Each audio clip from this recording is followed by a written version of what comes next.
Worship involves lifting up things of meaning and purpose for the living of our lives. We come here to do this together, and in that spirit, I invite you to participate in the call to worship with me this morning. So if you so wish, please participate. I'll say a sentence, and you can repeat. May this time bring peace. May this time bring joy.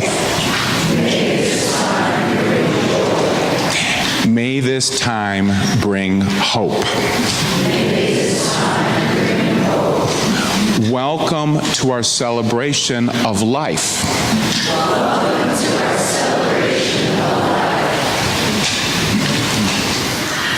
The flaming chalice was initially designed to be a seal on travel documents that the Lisbon office of the Unitarian Service Committee provided to European refugees who were fleeing the Nazis.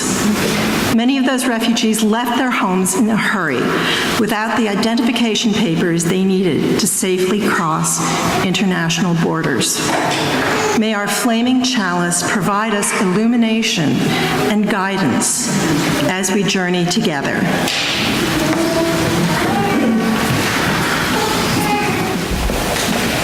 Today's reading, Lent, from my colleague Lynn Unger.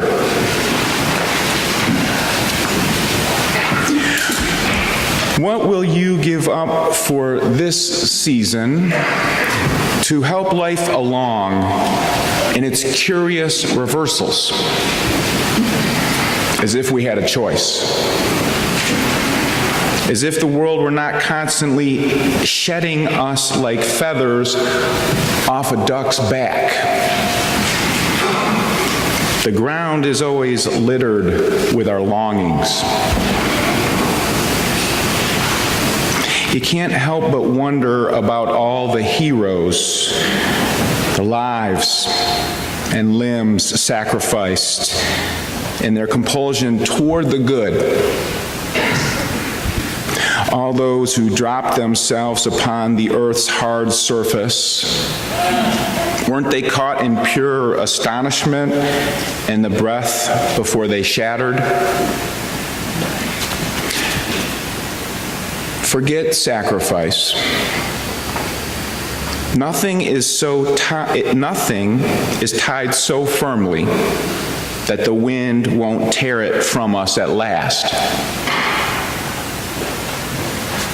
The question is how to remain faithful to all the impossible, necessary resurrections.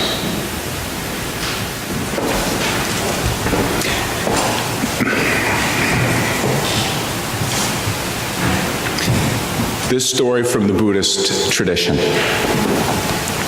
Nagarjuna was a simple monk who walked around almost naked except for wearing a simple loincloth. And perhaps counterintuitively, he also carried a golden begging bowl, which had been gifted to him by one of his disciples. One evening, he was preparing to go to sleep amongst the ruins of an ancient monastery when he saw a man on the other side of the ruins hiding behind a column and coming out. It was a man Nagarjuna knew to be a thief. Nagarjuna decided to call out to the man and ask him to come over, and he held out the golden bowl and said, "Look, I'd like you to just take this from me right now. That way you don't have to disturb me when I lay down to go to sleep." The thief took it, grabbed the bowl, and scurried off with his newfound treasure. Nagarjuna went to bed, woke up the next day, and was surprised to see that the man had returned with the bowl. The man said, "Will you please take this back? And I have a request. When you gave this to me last night so freely, you made me feel so very poor inside." would you be willing to teach me the wisdom that you have so that I can have the same kind of spiritual richness inside?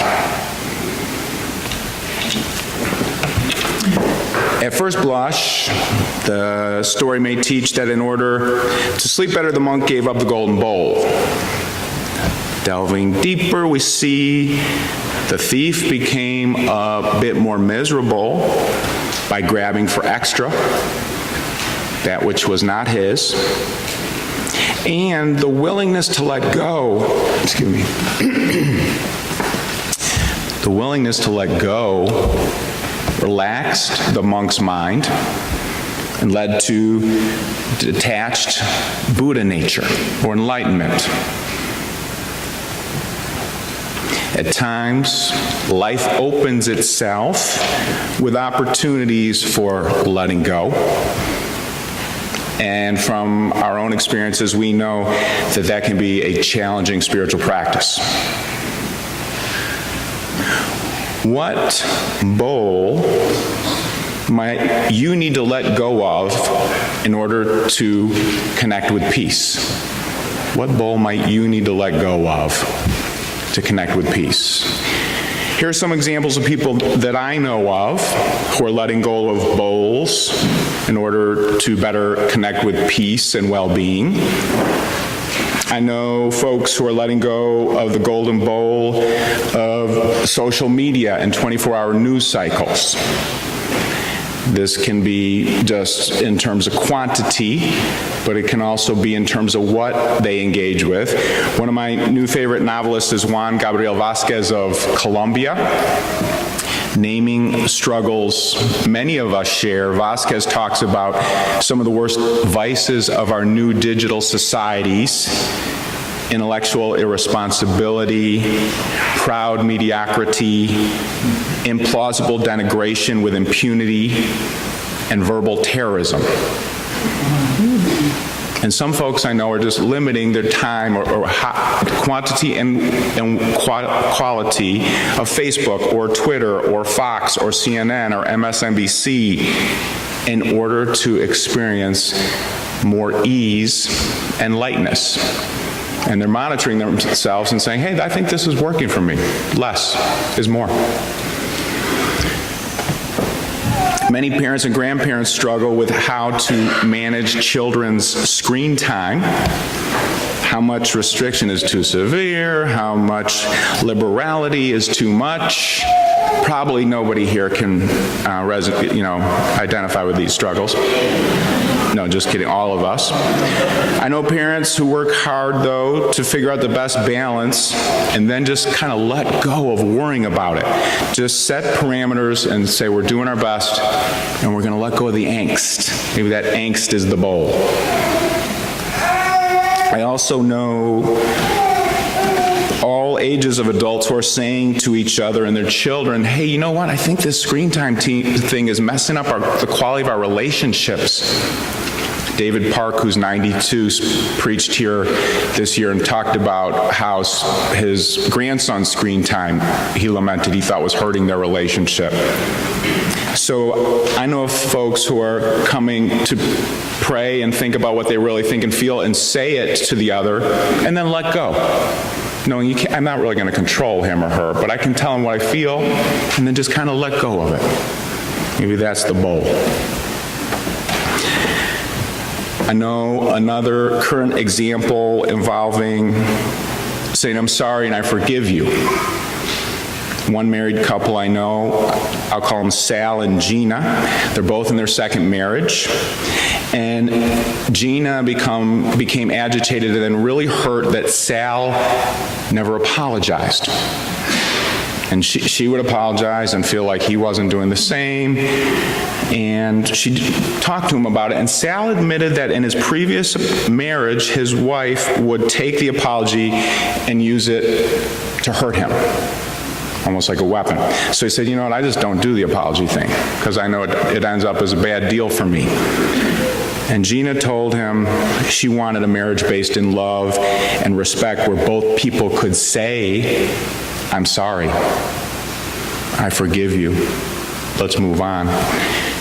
And Sal said, you know what, I gotta let go of my resistance to apologies, to amends. And they've entered a new stage of their marriage. The spiritual wisdom of letting go is found in many of the world's religious traditions. And Unitarianism and Universalism both come out of the Judeo-Christian tradition. This church was established in 1865 with the mission of being a liberal Christian Unitarian home. And today, some of us identify ourselves as Christians, and many of us do not. And for all of us, the wisdom embedded in our inheritance of the Christian tradition can guide our journeys well. Lent takes place during the 40 days before Easter in preparation for resurrection of hope out of despair. Lent offers opportunity to let go of behaviors or attitudes blocking the emergence or the resurrection of happiness or contentment or well-being, right relationships. Classic examples include giving up cigarettes or too much alcohol or unhealthy foods. And that can be really powerful. Sugar can be a powerful Lenten exercise. Our small group ministry, Soul Matters curriculum this month, offers some wonderful ways from theologian Frederick Buechner to explore Lent from a slightly different angle. Buechner says, Lenten practices open a person not only to hear something of who you are, but also of what you are becoming. So Buechner looks back to after being baptized by John in the River Jordan, Jesus went off alone to the wilderness, where he spent 40 days asking himself the question, what does it mean to be Jesus? What does it mean for me to be Jesus, he asked. And during Lent, people are invited to ask, one way or another, what it means to be themselves. What does it mean to be you? Buechner says you can look at your face in the mirror and think about what do you see that you like the most? What do you see perhaps that you dislike the most? The journey towards wholeness resonates with what Albert Einstein said. The path of awakening is not about becoming who you are. Rather, it's about unbecoming who you're not. I think that's powerful for a lot of us. And for many of us, I believe this can involve letting go of a sense of powerlessness. Maybe your bowl is, I'm powerless. Can't do anything about this. Some examples of the many that I experience, I think many people do. Many folks feel pain over letting go of or losing long-term relationships. Where's that friend I met in that town? Why did I stop reaching out? You have so many friends from grade school. What did I do with my friends from grade school? It could be any different shape or form, but I think a lot of us think about, you don't want to, and you can't keep them all, but maybe there's a couple you let go. But powerlessness is not who you are. And you might have to let go of your powerlessness and claim your power to maintain relationships over the long haul. You can. Novelist Joseph Conrad spoke of a different challenge. He spoke of the shadow line which we cross when we become the age of 30 and become adults once and for all. This is a long time ago, so I don't know what the age is now. But you cross this line and you are an adult. You got to admit it and be responsible for that. And you take your place in the world, he said, and unearth your secrets. but you can't deny anymore. Those are realities. Powerlessness is not who you are, though. You may have to let go of your powerlessness and claim power to deal with more resiliency and love with what you discovered and learned about yourself when you became fully an adult. As the last winter winds blow, I often see an increase in the struggles of people in this community. And I know most of us can identify with being ready for spring. Yesterday we were like, yes. And some days, though, the bright sunlight is just what we need to get our souls and our brain chemicals going in the right direction. In early springtime, we clear away old leaves, still semi-frozen mulch and debris. We do maybe some extra cleaning or wash in the home. During Lent, we clear away debris because our souls crave ecstasy and transcendence. We long for gurus and mountaintop experiences. We also long for peace and harmony in the most mundane. At this time of year, let us pause and ask, how can we remain faithful to all the impossible, necessary resurrections? Blessings be. Amen.